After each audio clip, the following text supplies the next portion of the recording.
Pada satu ketika, terdapat laporan bahawa beberapa pemuda yang berani memasuki vila itu hilang secara misteri. Mereka didakwa tidak dapat ditemui selama beberapa hari, dan apabila mereka muncul semula, mereka berada dalam keadaan yang bingung dan tidak mampu mengingati apa yang berlaku di dalam vila tersebut. Salah seorang daripada mereka, seorang remaja bernama Amir, pernah menceritakan pengalamannya. Pada malam kejadian, dia dan beberapa rakan memutuskan untuk memasuki vila Nabila sebagai satu cabaran.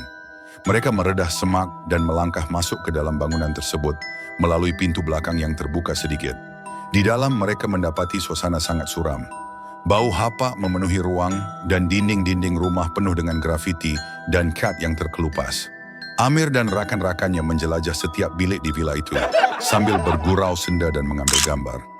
Namun sebaik sahaja mereka sampai ke ruang tamu utama, suasana tiba-tiba berubah.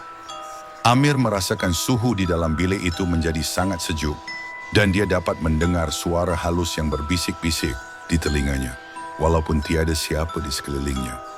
Perasaan takut mula menyelubungi mereka semua. Tiba-tiba, salah seorang rakan Amir, Faiz, menjerit ketakutan.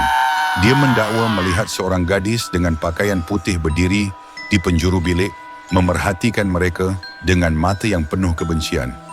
Gadis itu, menurut Faiz, tidak bergerak, tetapi wajahnya jelas menunjukkan dia tidak mahu mereka berada di situ. Mereka cuba untuk melarikan diri, tetapi pintu vila itu tidak dapat dibuka, seolah-olah terkunci dari luar. Ketika mereka cuba mencari jalan keluar, mereka terdengar bunyi hentakan kuat di tingkat atas, diikuti dengan bunyi seperti sesuatu yang berat diseret di atas lantai. Bunyi itu semakin kuat, menghampiri tangga dan menuju ke arah mereka. Dalam keadaan panik, mereka semua berlari ke arah dapur, cuba mencari jalan keluar melalui tingkap belakang. Saat mereka melompat keluar, Faiz tersadung dan terjatuh ke tanah.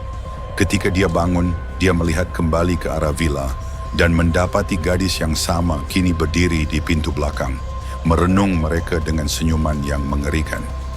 Mereka berlari tanpa menoleh ke belakang, dan hanya setelah sampai ke jalan utama, barulah mereka menyadari bahawa salah seorang rakan mereka, Arif, tidak bersama mereka. Polis dihubungi dan operasi mencari dilakukan, tetapi Arif hanya ditemui pada keesokan harinya, berjalan seorang diri di jalan berdekatan vila itu, dalam keadaan yang tidak terurus dan trauma. Walaupun banyak cerita dan kisah seram yang dikaitkan dengan vila Nabila, sehingga kini misteri sebenar mengenai rumah itu masih belum terjawab. Adakah benar roh Nabila masih menghantui banglo tersebut? Atau adakah segala cerita itu hanya rekaan dan khayalan semata-mata? Namun, bagi mereka yang pernah mengalami sendiri gangguan di vila itu, mereka yakin bahawa tempat itu memang berhantu. Mereka percaya bahawa roh Nabila masih terperangkap di situ, menunggu masa dan orang yang sesuai untuk membongkar kebenaran mengenai kematiannya yang tragis. Vila Nabila kekal sebagai sebuah bangunan usang yang penuh dengan tanda tanya. Dan selagi misterinya belum terbongkar, kisahnya akan terus hidup, menghantui mereka yang berani mencuba nasib di sana. Setiap tempat ada kisahnya, dan Vila Nabila adalah salah satu tempat yang kisahnya menjadi legenda urban yang menakutkan.